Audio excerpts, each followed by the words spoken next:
Well, the job's almost completed, and I just thought I'd show you the preparation sanders that I use prior to decoration, and I've used it extensively.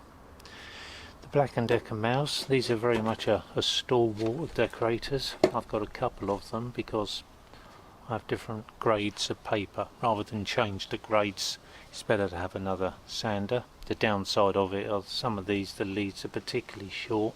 You may want to lengthen them by cutting the lead and inserting maybe an extra 2 meters, so that you've got practicality with them, particularly if you're on steps and you're working around the ceilings. So that's always an option with them, so you don't have to be stuck with the lead and a huge junction box that's being trawled along behind you. Lengthen the leads, make them 4 meters long. Random orbital, that's 125 mil. You can get a 600, you can get 150. If you've got large areas, that'd probably be a better option, but this really covers a sort of 10 by 12 room. You can get away with these. Good piece of kit, got extraction on, so is the mouse as well. The extraction I use is washing machine outlet, and but if you can get something that's lightweight, because again that trails and that can create weight. And on the random orbital I've taped it to the power lead, and that goes straight into a vacuum cleaner. And then the flat sheet, third sheet sander. All of these are Velcro, and there's a huge advantage to Velcro. The efficiency. If you've got a piece of paper just flapping around on a piece of foam, you don't get the efficiency. As soon as you go to Velcro, 100% of the energy of that sander's being moved to the sanding sheet, and that is actually doing its job, and as efficiently as you're ever likely to get. Velcro is good. Here's a pointer. I use palette knife. When I'm taking off the Velcro paper, I slice it down the side. I don't take a corner and then pull it back. That will destroy the Velcro. It can also unglue it from its backing, so you want to avoid that, and if it does, you'll have to carefully clean it and erudite it back on, because that will just stuff the sander totally. And that's with all of these. I'm very careful taking off the sanding sheets. What you don't want to be is on a job and you've destroyed the sander because you were too anxious to change over. So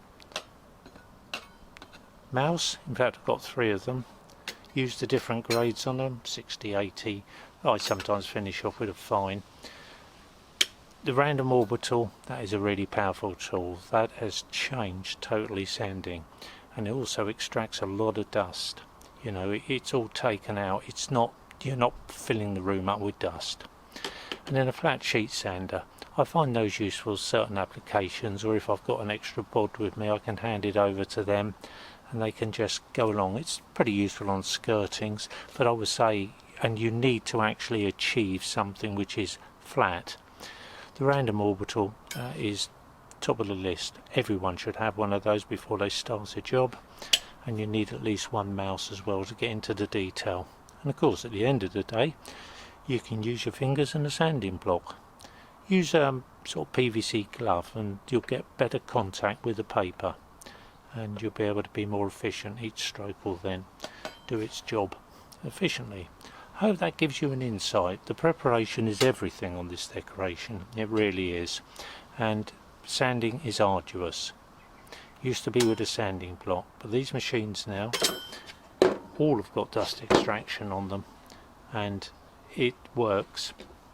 And I would say, you know, go with the flow, invest a bit of money. These were all bought, I bought these as returned, so there's on eBay companies that are selling returned items that have had very little use, and generally you want to be paying half what the price is in the shop.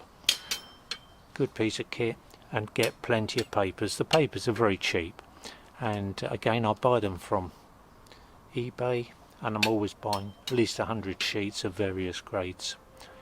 so have a good complement of them and you can get to work. Don't be stingy with the sanding. Go over, assess it, vacuum it down, have another look, do your filling and then go back again.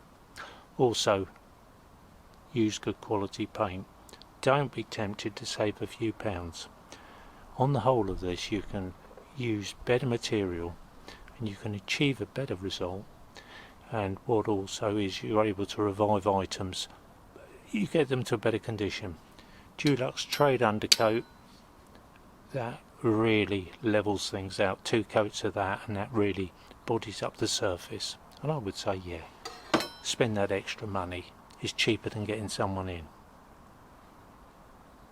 Thanks for your time.